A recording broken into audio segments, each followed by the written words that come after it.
예루살렘으로 돌아온 사도 바울을 기다리고 있었던 것은 두 가지였는데, 그것은 감정이 나쁜 수만 명의 유대인들이었습니다. 또 하나는 초대교회와는 달리 영적 능력을 잃어버린 무기력한 예루살렘 교회입니다.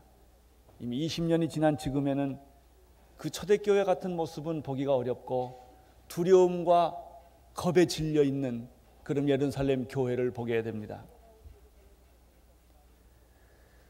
사도 바울이 예루살렘에 도착했다는 말을 듣고 수만 명의 유대인들은 이성을 잃었습니다. 그리고 그들이 하나님을 사랑한다는 명목으로 사도 바울을 붙잡아서 성문 밖으로 끌고 가서 죽이기로 결정을 했습니다. 드디어 그들은 사도 바울을 성문 밖으로 끌고 가서 때리기 시작을 했고 구타하기 시작을 했습니다. 마침 그때 이러한 소문을 들었던 로마의 군인들, 특별히 천부장이 그 현장에 나타나서 매를 맞고 있는 사도 바울을 구출을 합니다. 33절에 보면은 천부장이 가서 바울을 잡아 두세 사슬로 결박하라 명하여서 일단 성난 유대인들, 이 폭도들로부터 바울을 구출해 냅니다. 그리고 다시 성문 안으로 지금 들어가고 있습니다. 그런데 이때 특이한 일이 하나 생겼습니다.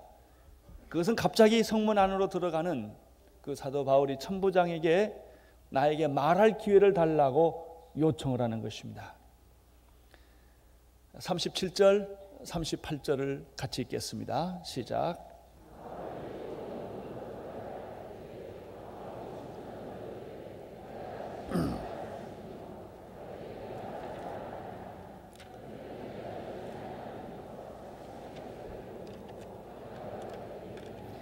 바울을 데리고 영문으로 들어가려 할 그때 바울이 천부장들을 이르되 내가 당신에게 말할 수 있느냐? 가로되 내가 헬라 말을 아느냐? 그러면 내가 이전에 난을 일으켜 사천의 자곡을 거느리고 광야로 가던 애굽인이 아니냐? 사람이란 누구든지 자기 일에 관심이 많습니다. 모든 것을 자기 중심으로 사람들은 생각하기 마련입니다. 사도 바울은 죽든지 살든지 그의 관심은 예수였습니다.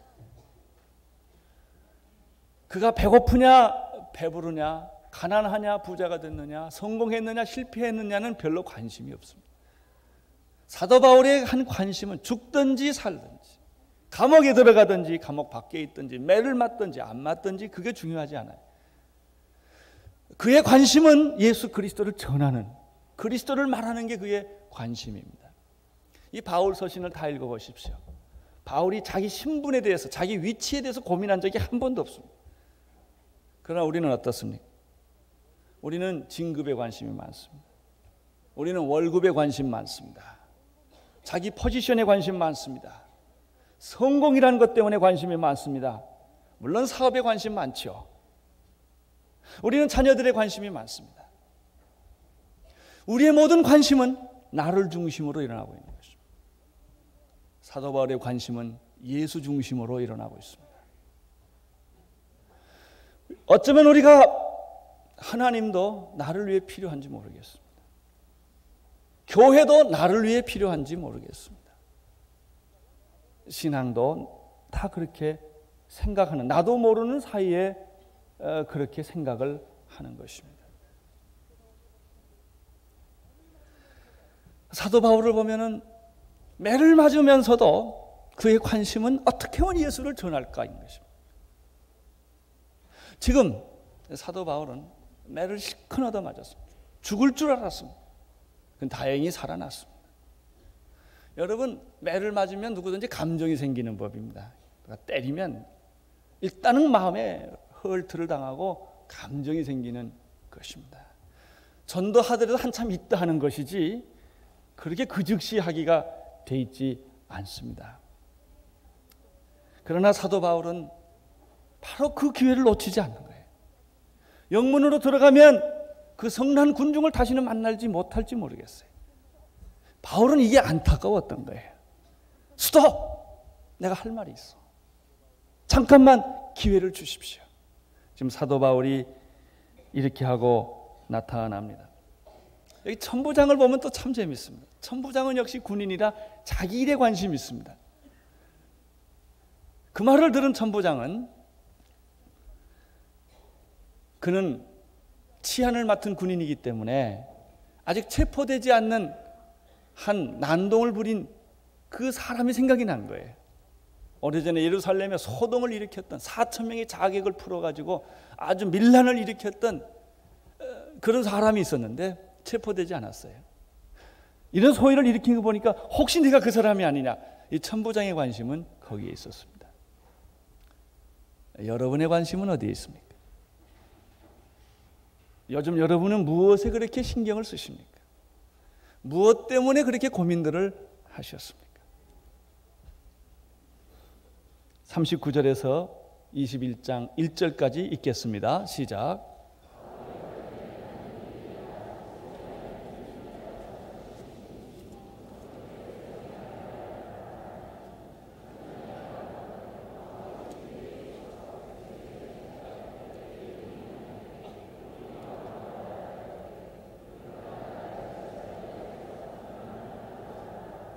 바울은 자신이 애굽 사람이 아니라고 얘기를 했어요. 나는 유대인이라고 말했습니다. 그리고 자기 신분을 간단하게 설명을 합니다. 나는 작은 시골이 아니라 그래도 큰 길리기아 다소송의 시민이다 라고 말했습니다. 그리고 백성에게 또 말하기를 허락을 했는데 천부장이 백성에게 그러면 말을 해보라고 말을 합니다. 이때 사도 바울은 층대 위에 섭니다. 아마 그 영문으로 들어가는 계단이었던 것 같습니다. 백성에게 손짓해서 크게 조용하라고 말했습니다. 이때는 이미 수갑을 채워진 이 쇠사슬에 묶여져 있었던 때이기 때문에 천부장이 말을 하기 위해서 쇠사슬을 풀어줬는지 안 풀어줬는지는 모르겠어요. 만약에 풀어줬다면 손으로 이렇게 얘기를 했을 것이고 안 풀어줬다면 쇠사슬에 묶인 것으로 아마 이렇게 이야기를 했을 것입니다. 우리는 여기서 사도 바울의 참 그렇게 두려움이 없는 모습을 봅니다. 지금 이렇게 매를 맞고 났는데도 그는 복음을 전하고 싶은 이 뜨거운 열정 때문에 그는 차분하게 모든 사람을 자기에게 돌맹질을 하고 때렸던 그 사람들을 조용히 이렇게 하는 것입니다. 그리고 히브리 방언으로 말을 하기 시작을 했습니다. 부형들아, 이것은 스데반이 사용했던 설교의 패턴입니다. 나는 너희에게 한 변명을 얘기를 하고 싶다. 이렇게 이야기를 합니다. 저는 여기서 사도 바울의 모습에서 어떤 간절함을 느낍니다. 어떤 사람은 일을 할 때 보면은 일은 하는데 간절함이 없습니다. 여러분, 사람이 사랑과 이야기할 때 뭐가 전달되냐면 이 간절한 뜨거움, 열정과 사랑이 전달되는 것입니다. 예수님을 생각하면 예수님에게서 뭐가 이렇게 느껴져요. 그분이 우리를 사랑하는 것을 느낄 수가 있습니다. 그분이 우리를 무한히 용서하는 것을 느낄 수가 있습니다. 그분이 우리의 어떤 죄도 다 덮어주는, 자기가 살을 찢고 피를 흘려서라도 내 죄를 덮어주려고 하시는 그런 연민, 그런 사랑을 느끼게 됩니다. 이 폭도들 앞에서 사도 바울은 뭔가 얘기를 하고 싶어 하는 거예요. 이 마지막 순간을 놓치고 싶지 않는 거예요. 그렇습니다. 그것이 사도 바울에게 있는 중요한 것입니다. 사도 바울은 이방인을 위한 사도로 부름을 받은 사람입니다. 그는 유대인이지만 이방인들에게 복음을 전해야만 했습니다. 그래서 그는 여러 곳에 다니면서 복음을 전했지만 그의 마음속에 그런 사명을 받았지만 그의 마음속에 숨길 수 없는 하나의 성령의 음성, 자기의 마음에 양심이 있었어요. 그거는 유대인들에게, 자기 동족들에게 복음을 전하고 싶은 것이었습니다. 그래서 바울은 이것저것 전도하러 다니면서도 꼭 유대인 회관을 찾습니다. 기회만 되면 동족인 유대인들에게 복음을 전하는 것을 볼 수가 있습니다. 비록 자기를 때렸지만, 그리고 자기에게 적대 감정을 가졌지만은 이 유대인들에게 마지막 또 한 번 그리스도의 복음을 증거하고 싶었습니다.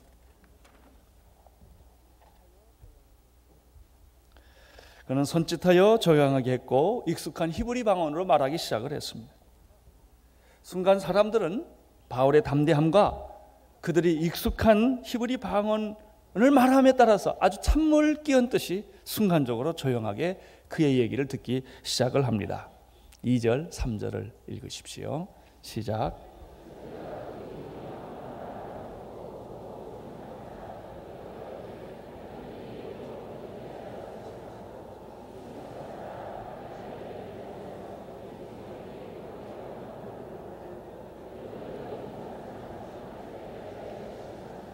저희가 그 히브리 방언으로 말함을 듣고 더욱 종용한지라 이에 가로되 나는 유대인으로 길리기아 다소에서 났고 이 성에서 자라 가말리엘의 문화에서 우리 조상들의 율법에 엄한 교훈을 받았고 오늘 너희 모든 사람처럼 하나님께 대하여 열심하는 자라. 자기를 소개합니다. 저희 교회에서 세례받을 때 구원 간증을 합니다. 한 3분 정도 간증을 쓰라고 말합니다. 3가지로 쓰라고 말합니다. 첫 번째는 당신이 예수 믿기 전에 당신이 누구였나를 말하라는 것입니다. 그리고 두 번째는 당신이 어떻게 예수님을 만나게 되었는가를 쓰라고 하는 것입니다. 세 번째는 당신이 예수 만난 이후에 당신의 삶이 어떻게 변했으며 당신이 어떤 말씀을 가지고 살게 되었는가를 쓰라고 하는 것입니다. 당신의 간증을 한 3분 하라고 그러면 가만 봅니다. 어떻게 내 인생을 3분에 요약할 수 있느냐고. 나는 1시간을 줘야 이 얘기를 한다는 분이 있어요. 1시간 주면 들을 게 별로 없어요. 사도 바울은 얼마나 짧게 자기 인생을 요약했는지 몰라요. 정말 3분도 걸리지 않아요. 그러나 이 말을 들으면 우리는 사도 바울을 다 이렇게 느낄 수 있어요. 왜 그런가요? 정리된 사람은 이 얘기 들어보면 잘 들립니다. 정리되지 않는 사람은 이 말 저 말을 합니다. 먼저 사도 바울은 자기가 예수님을 만나기 전에 자기의 인생이 어떠했는가를 몇 마디로 요약을 합니다. 첫째는 자신의 출생에 대해서 얘기를 합니다. 나는 길리기아 다소 출생이다. 근데 내 집이 얼마나 크고 금송아지가 있느냐 없느냐 그런 얘기는 안 합니다. 난 다소 출신이라는 것입니다. 그것으로 많은 설명이 됩니다. 두 번째입니다. 그는 자기 학문의 배경에 대해서 이야기를 합니다. 그 당시에 양대 산맥이 있었습니다. 그 중에 하나가 가말리아의 학파였습니다. 사도 바울은 율법의 그 대가인 가말리아의 문화생으로서 그는 조상들의 율법을 엄하게 교육을 받았다고 하는 고백을 합니다. 요즘 말로 말하면 그는 학자요 지성인에 속합니다. 사실 사도 바울의 글을 읽어보면 그는 위대한 학자였다는 것을 알 수가 있고 정말 그가 많은 지식을 가지고 있는 사람이라는 것을 알 수가 있습니다. 그는 예수를 믿기 전에 자기의 모습이 어떠했나를 간단하게 그의 출생의 배경과 학문의 배경을 이야기하고 나서 두 번째, 그는 자신은 이렇게 엄격한 율법의 아래서 훈련을 받았는데 받았을 뿐만 아니라 자기는 실제로 실천하는 그런 삶을 살았다고 고백을 하는 것입니다. 지금 너희들이 나를 이렇게 핍박하고 있지만 나도 너희만큼 너보다 더 이 문제에 대해 율법에 대해서 하나님에 대해서 열심히 있었다. 너희들은 지금 이렇게 모여가지고 웅성웅성하다 나를 때리고 반대하는 그런 정도지만 내 얘기를 좀 들어봐라. 4절 5절입니다. 4절 5절 시작. 내가 이도를 핍박하여 사람을 죽이기까지 하고 남녀를 결박하여 옥에 넘겼노니 이에 대제사장과 모든 장로들이 내 증인이라. 또 내가 저희에게서 다메섹 형제들에게 가는 공문을 받아가지고 거기 있는 자들로 결박하여 예루살렘으로 끌어다가 형벌받게 하려고 가더니. 여러분 생각해 보세요. 바울이 얼마나 열심히 있었는지. 그는 그것은 자기 자신에 대한 충성이었어요. 충실이었어요. 하나님에 대한 충성이었어요. 그렇게 하는 것이 하나님께 영광을 돌리는 것이고 그것이 신앙인 줄 알았어요. 그래서 그는 학문을 하는 율법을 배우는 그런 사람일 뿐만 아니라 그 율법을 실제로 실천하려고 하는 의지를 가진 지성인이었다고 하는 사실입니다. 지성인의 약점은 무엇입니까? 생각하는 대로 살지 못하는 것입니다.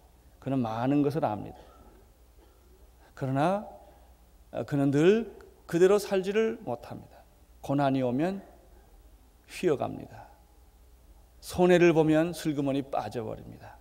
그래서 그는 늘 학문의 세계와 그런 사고의 세계 속에 안주하기를 원하는 것이 일반적으로 가지고 있는 지성인들의 약점입니다. 바울은 오늘 여기서 볼 때 우리가 행동하는 지성, 양심대로 살려고 애를 쓰는, 비록 예수를 믿지 않았지만 그런 모습을 가지고 있는 것을 여기서 발견하게 됩니다. 근데 하나님이 이런 사람을 쓴다는 것입니다. 어떤 사람들은 말이죠, 어떤 사람들은 뭘 많이 하는데 평생 하는 일이 교회 왔다 갔다 하는 일만 해요. 그 이상 안 해요. 몰라서가 안 해요. 희생하기 싫은 거예요. 헌신하기 싫은 거예요. 현실에 안주하고 싶은 거예요. 그것이 더 중요한 거예요. 사도 바울은 그렇게 살지 않았습니다. 하나님은 이 사람의 성격을 이용한 거예요. 자기가 옳다고 생각하면 뛰어들어가는 바울의 이 성격을 이용했습니다. 이렇게 살아왔던 사도 바울이 어떻게 예수를 만나게 됩니까? 이것이 사도 바울의 두 번째 간증입니다. 6절에서 8절까지 보겠습니다. 시작.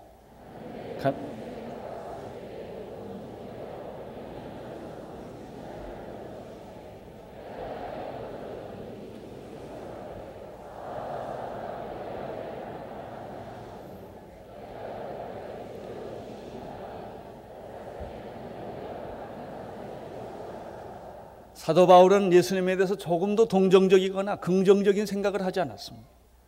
예수 믿는 사람들을 모조리 잡아다가 옥에 집어넣는 것만이 하나님께 영광을 돌린다고 생각을 했기 때문에 그는 공문을 받아가지고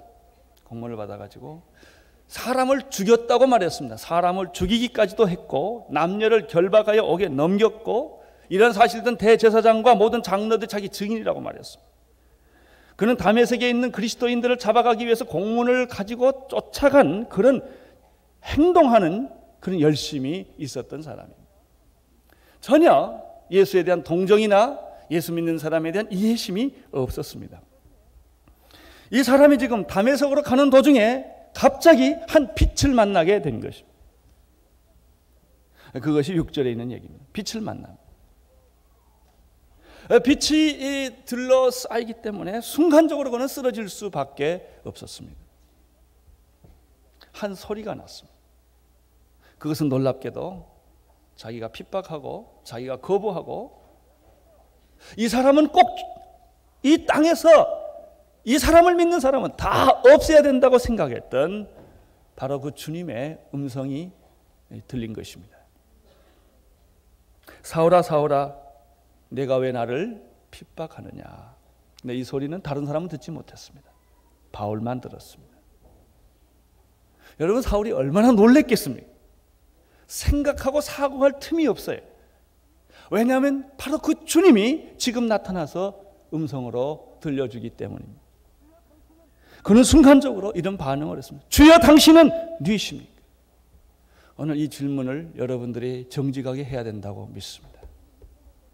주여 당신은 누구십니까? 그분은 2000년 전에 십자가에 못 박혀 죽어서 무덤에 갇힌 분이신가? 아니면 지금 여기에 살아계신 분인가? 여러분이 그 예수를 지금 믿고 있다면 그분의 음성을 듣고 있는가? 그분을 만나고 있는가 하는 것입니다. 주여 당신은 누구십니까?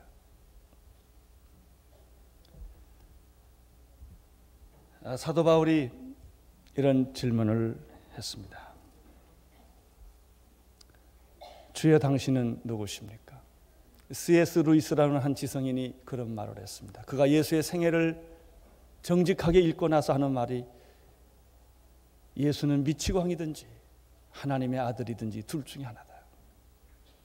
그는 결코 성자가 아니다 하는 것입니다. 그래요. 여러분이 예수님을 정말 하나님의 아들로 믿으시든지 여러분 절대로 용납할 수 없는 것이 하나 있습니다. 그를 적당히 믿을 수 없다는 것입니다. 적당히 믿고 교회 왔다 갔다 할 수 있는 분은 예수가 아니라는 것입니다. 그분은 무덤에서 살아난 분이시든지 무덤 속에 있든지 둘 중에 하나. 만약에 그분이 무덤에서 다시 살아나신 분이라면 그분이 정말 무덤에서 살아나셔 지금 여기 계시는 분이라면 우리는 다시 질문해야 합니다. 주여, 당신은 누구십니까? 이때 즉각적인 응답이 또 들렸습니다. 나는 내가 핍박하는 예수라. 예수님이 이렇게 우리에게 말씀하실지 몰라요. 핍박은 안 하니까 나는 내가 무시하는 예수라. 나 없어도 얼마든지 살 수 있다고 생각하는,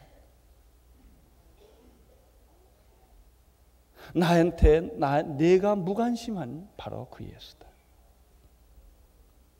그런데 너는 나와 무관심할 수가 없다. 무관계할 수가 없다. 왜? 내가 너를 위하여 십자가에 못 박혀 죽었기 때문이다. 너는 무관심할지 모르겠다. 나는 무관심할 수 없다는 거예요. 내가 나를 사랑하기 전에도 나는 너를 사랑했다.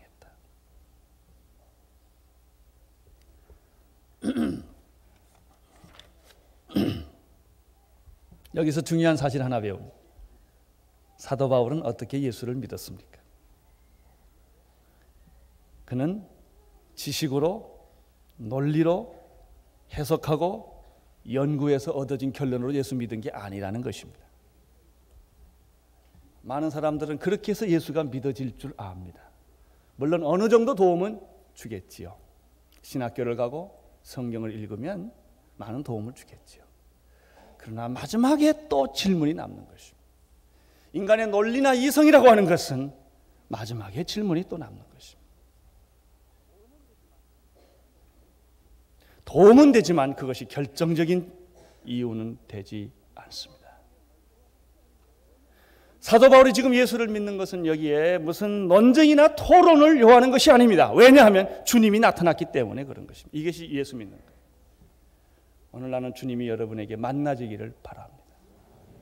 논쟁이나 이론이나 연구의 결과로 예수가 하나님의 아들 되는 것이 아닙니다. 그분은 하나님의 아들이세요.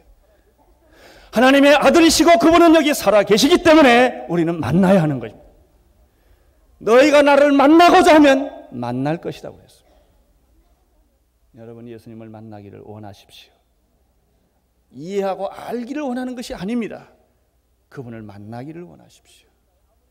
아니, 목사님 그거 안 오는 사람이 어딨나요? 아무리 만나기를 원하는데 안 되는 걸요.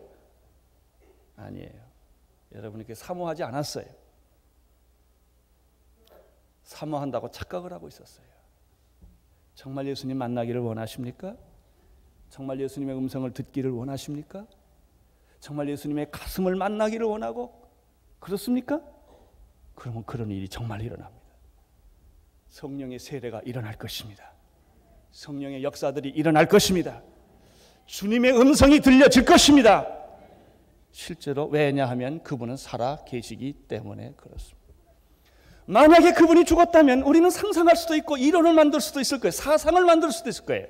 기독교는 사상이 아닙니다. 기독교는 신학도 아닙니다. 기독교는 실제입니다. 예수님은 지금 여기 계십니다. 여러분이 만나기를 원하십시오. 초청하십시오. 마음의 문을 어린아이처럼 여십시오. 그분은 사도 바울에게 나타내 주셨던 것처럼, 베드로에게 나타나 주셨던 것처럼 여러분에게도 나타나십니다. 예수를 만난 사람들이 하는 말이 있습니다. 그가 사도 바울처럼 만났던 어떻게 만났던 간에 이런 말을 합니다. 나는 예수 만났다, 이런 말을 합니다. 자기가 말을 합니다. 나는 예수 만났다. 나는 예수님을 내 안에 계신다.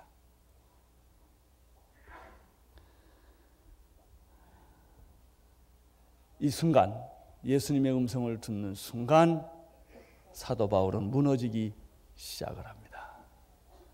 여러분, 예수님은 인식을 통하여 알아지는 분이 아니라 믿음을 통하여 알아지는 것입니다. 만나셔야 합니다. 9절에서부터 11절까지 같이 읽겠습니다. 시작. 나와 함께 있는 사람들이 빛을 보면서도 나더러 말하시는 이의 소리를 듣지 못하더라. 내가 가로되 주여 무엇을 하리이까? 주께서 가라사대 일어나 다메섹으로 가라. 정한 바 나의 모든 행할 것을 거기서 누가 이르리라 하시거늘 나는 그 빛의 광채를 인하여 볼 수 없게 되었으므로 나와 함께 있는 사람들의 손에 끌려 다메섹으로 들어갔노라.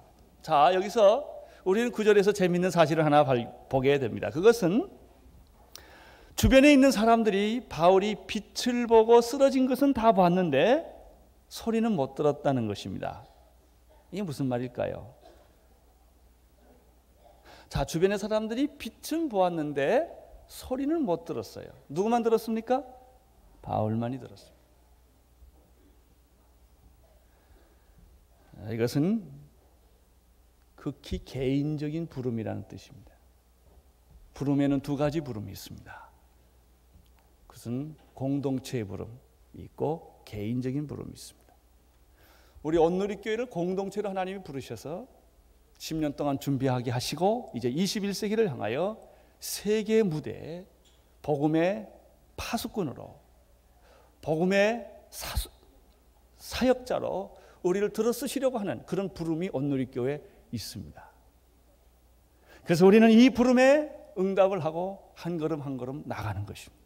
이것이 공동체적으로 부르시는 부름입니다. 하나님께서는 초대교회 오순절날 120명에게 공동체적으로 경험을 주시고 체험도 주시고 부름을 주셔서 그들로 하여금 초대교회를 만드는 그런 부름을 주셨습니다. 3,000명, 5,000명 수를 셀 수 없게끔 모이게 하셨습니다. 그런 부름이 있습니다. 그러나 그런 부름만 있는 것이 아니라 극히 개인적인 부름도 있습니다. 내 이름을 내 손바닥에 새겨놓으라. 너는 내 거라. 하나님께서는 모세에게 개인적인 부름을 주었습니다. 하나님은 이사야에게도 부름을 주었습니다. 예레미야에게도 주셨습니다. 에스겔에서도 주셨습니다. 너는 이 일을 하라. 너는 나가서 이 말을 하라는 것입니다. 바울은 이 개인적인 부름을 받는 것입니다. 너는 이방인을 위하여 택한 나의 그릇이다. 이제 내가 너를 쓰겠다. 너와 나와 비밀스러운 개인적인 그런 하나님이 부름을 초청을 하는 것입니다. 여러분은 주님과 개인적인 비밀이 있습니까? 그거 있어야 돼요. 그것이 있는 사람은 항상 이렇게 웃고 살아요. 이렇게 힘들어도 괜찮아요. 손해봐도 괜찮아요. 왜? 약속이 있으니까. 주님이 나에 대한 특별한 개인적인 부름과 약속이 있기 때문에 죽어도 괜찮아요. 그 사람한테 가서 이렇게 요즘 어떠세요? 예, 제가 참 좋아요. 가보면 안 좋아. 아프고 쌀이 떨어졌고 그렇지 좋다는 거예요. 자기가. 왜 그럴까요? 개인적인 약속이 주님과 관계에서 있기 때문에. 비밀이 있는 사람 얼굴을 보세요. 우리는 그리스도의 비밀을 가진 자입니다. 공개적인 비밀을 가진 자요, 동시에 개인적인 비밀을 가진 자입니다. 이 비밀을 가진 자는 어느 날 보따리를 싸고 떠납니다. 주님이 가라고 그랬다는 거죠. 선교사로 떠나는 것입니다. 여러분, 이 비밀이 없는 자가 어찌 선교사로 떠날 수가 있겠습니까? 이 음성을 듣지 못한 자가 자기 그 좋은 직업, 좋은 월급, 좋은 모든 거 다 버리고 어떻게 갑니까? 못 가지요. 나는 여러분에게 주님과의 개인적인 비밀이 있게 되기를 바랍니다. 그 은밀한 약속들, 둘만이 가질 수 있는 그런 약속들. 여러분, 사도 바울과 예수는 결정적으로 이 시간에 두 사람이 새로운 관계에 들어간 거예요. 자, 10절을 보세요. 바울이 순간적으로 무슨 말을 하죠? 주여, 그러면 내가 무엇을 해야 합니까? 여기서 우리는 부름과 사명과의 관계를 보는 것입니다. 불렀다라는 것은 그냥 부르는 법이 없습니다. 무슨 일을 시키기 위해 부르는 거예요. 목적이 있는 것이죠. 그래서 부르는 것이죠. 여러분, 온누리교회로 왜 불렀어요? 이 많은 교회 중에서 하필은 왜 여기 와서 예배드리세요? 어떤 사람은 교회 쇼핑하다 여기가 제일 좋으니까 왔대. 뭐 분위기도 있고 극장 같고 뭐 이렇게 뭐 그래서 왔대나요? 뭐 설교도 괜찮고 뭐 이러니까. 그래요? 아니에요. 여기 오신 목적이 있어야 돼요. 그게 부름의 목적을 가리켜 우리가 미션이라고 그래요. 바울을 하나님 불렀을 때는 그런 목적이 있는 거예요. 왜 사람들이 이혼하는 줄 아세요? 결혼의 목적을 모르니까. 그냥 결혼했어요. 좋아서. 그러니까 그냥 이혼하는 거죠. 뭐. 결혼의 소중함을 모르는 사람은 이혼합니다. 그리고 쉽게 결혼합니다. 함부로 결혼합니다. 결과에 대해서 책임을 지지 않습니다. 그 결과 얼마나 많은 상처와 얼마나 많은 고통을 많은 사람에게 나눠주는지 아십니까? 부름이라는 것은 미션이 있는 거예요. 주여, 그러면 나는 무엇을 해야 합니까? 여러분, 우리가 이 세상에 태어났다는 것 자체가 미션이에요. 그냥 태어난 사람이 없어요. 여러분, 공짜로 태어나지 않았어요. 다 사명을 가지고 태어났다는 것이죠. 그 사명을 발견하지 못하고 60세까지 왔다 갔다 방황하는 사람 너무 많아. 죽을 때 하는 사람이 있어. 걔 죽을 때 껄껄껄 하고 죽는다잖아요. 이랬으면 좋았을 걸, 저랬으면 좋았을 걸. 그리고 죽는다죠. 사도 바울은 말했어요. 주여, 그러면 나는 무엇을 해야 합니까? 주여, 그러면 나는 무엇을 해야 합니까? 이것이 예수 만난 사람들의 이야기입니다. 예수 만난 사람들이 주님, 그렇다면 나는 무엇을 해야 합니까? 어떻게 살아야 합니까?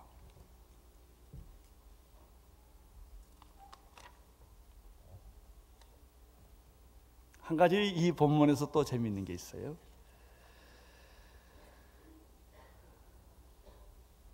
11절에 보면은 나는 그 빛의 광채를 인하여 어떻게 됐죠? 볼 수 없게 됐어요. 순간적으로 시력을 잃어버렸어요. 빛이 너무나 강하기 때문에 아무것도 못 봐요. 지금 사도 바울은 말이죠. 사울은 예수 믿는 사람을 잡으려고 사람들 데리고 의기양양하게 지금 가다가 하여튼 도중에 빛을 만났어요. 거꾸라졌어요. 시력을 잃어버렸어요. 이제 그는 무슨 신세가 되었죠? 끌려다니는 신세가 되었어요. 그 마음을 이해할 수 있겠습니까? 저는 갑자기 실명된 사람을 본 일이 있어요. 고등학교 교장 선생님인데 50에 실명을 했더라. 제가 안요한 목사님과 그 교회 가서 설교를 할 때 그분이 그날 오셨어요. 아직 눈에 눈 안 보고 사는 그 익숙하지가 않아요. 막 부딪혀요. 깨져요. 그냥 얼굴 보니까 그냥 얼마나 화가 나고 그냥 얼마나 불편하고 이게 그냥 꽉 차 있어요. 그러겠다. 정말 참 보고 살다가 못 보니 그게 오직하겠나 그런 이해가 되더라고요. 그래서 제가 기도를 해준 일이 있습니다만, 여러분, 남한테 항상 베풀고 살다가요 남한테 얻어먹어 보세요. 그 심정이 보통이 아닙니다. 바울은 다른 사람 손에 끌려가야 돼요. 그래야만 자기가 갈 수 있어요. 이게 시력을 잃어버린 거예요. 여러분, 시력을 잃어버렸다는 것은 무엇일까요? 세상에 대해서 하나님이 눈 감게 한 거예요. 순간적으로. 우리는 세상에 대해서 너무나 눈을 뜨고 살아와요. 너무 눈을 뜨고 살아요. 누가 그러다 세상 밝힘증이라고.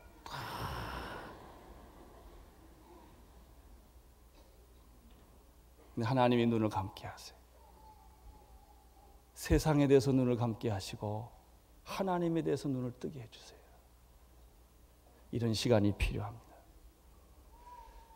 제가 말이죠, 일을 한참 하다 보면 브레이크가 고장나 그냥 막 목 밟고 가다 보면 꽝 하고 터지면 병원에 들어가 입원을 합니다. 제가 작년에 입원을 안 했고 금년에도 안 하기를 바랍니다만은 내년에 꼭 입원을 해요. 입원을 하면 링게를 꼽아요. 일단 꼽아놓으면 꼼짝 못하니까. 그러면 하나님 더 깊이 생각해요. 정지를 하면 자기를 생각해요. 여러분, 부도나는 것도 축복일 수가 있어요. 꼭 그걸 나쁘게 볼 필요가 없습니다. 병이 들었다든지 그것이 영원히 그러면 곤란하지만 바울처럼 어떤 일정한 시간에 실명하는 거예요. 자기를 보게 됩니다. 자기를. 움직이고 있으면 사물을 못 봐요. 스톱해야 사물을 보아줘요. 하나님은 여러분이 잠깐 스톱하기를 원해요. 능력이 없어서가 아니라 눈을 감겨버리세요. 막아버리는 거예요.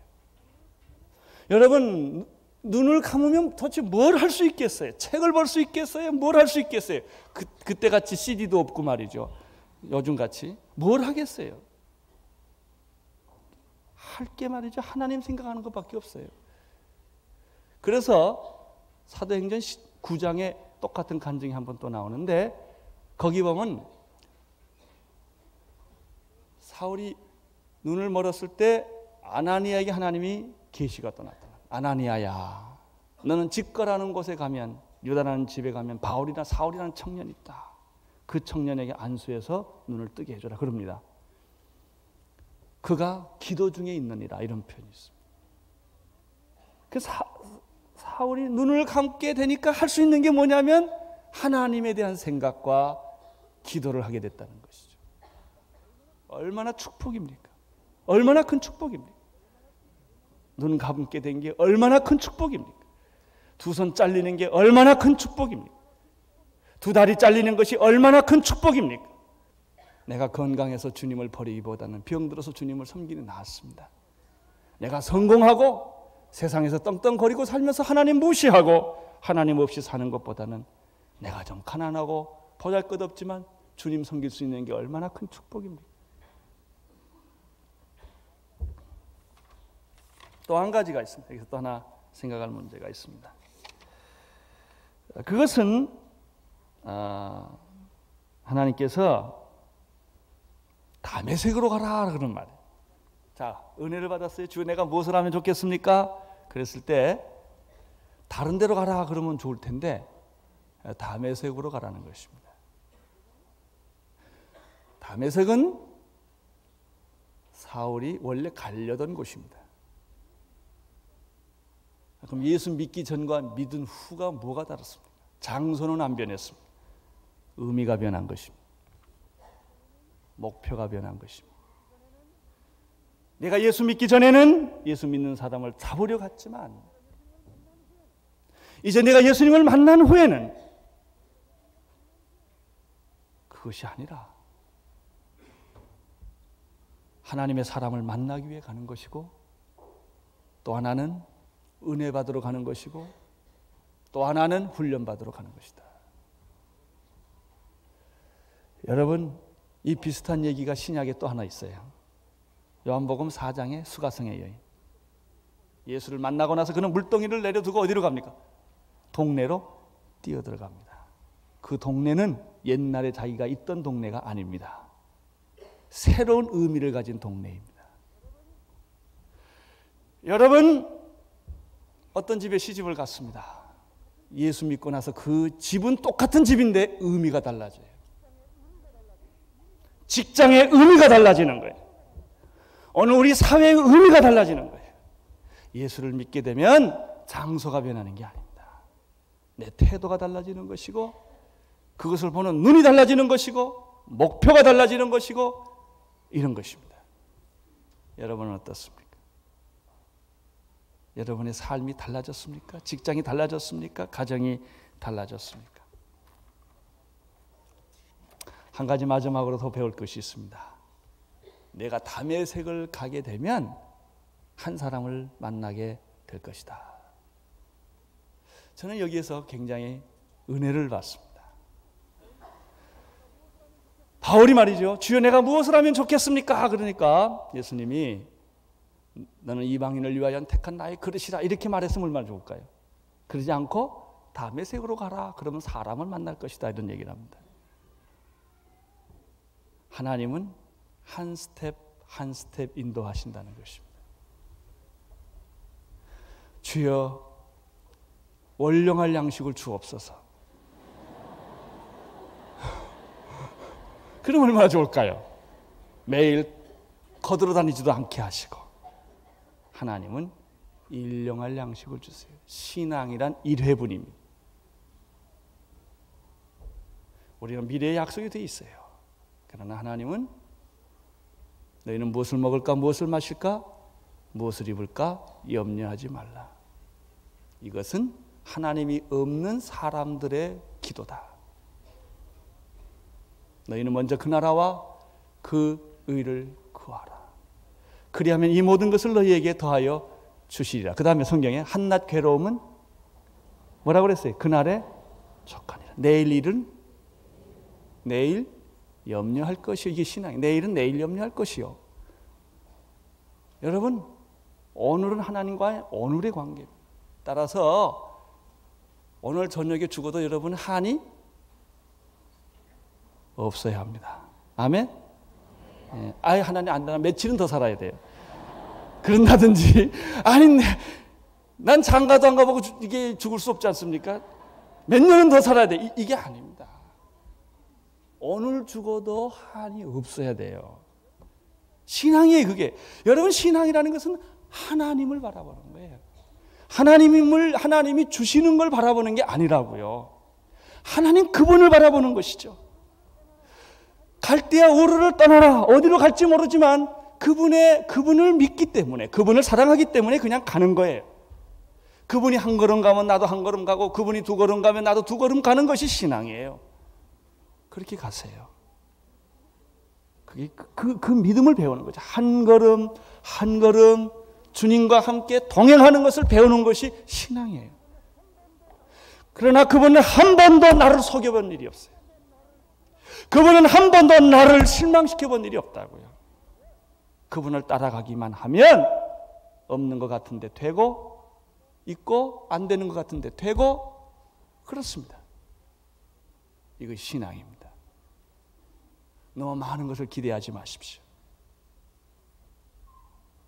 그분만 계시다면 만족한 것입니다.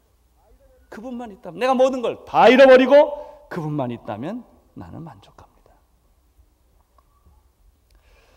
마지막으로 한 가지 더 생각할 것은, 기도하는 사람은 기도하는 사람을 만난다는 것입니다. 하나님께서 아나니아를 준비시켜 주셨습니다. 봉사가 된 걸 걱정하지 마십시오. 눈뜰 사람을 보여 기다리게 하십니다. 여러분 병들었습니까? 여러분 실망이 됩니까? 돈을 잃어버렸습니까? 돈 줄 사람이 기다리고 있다니까요, 저쪽에. 이 하나님의 방법이에요. 믿음으로 가기만 하면, 믿음으로 살기만 하면 하나님이 개런티 해준다, 약속해 준다는 거예요. 선교사들이 떠납니다. 현재 아는 사람이 하나도 없습니다. 가보면 자기를 위해 준비한 사람이 있다는 것입니다. 하나님의 축복이 여러분에게 함께 하시기를 바랍니다.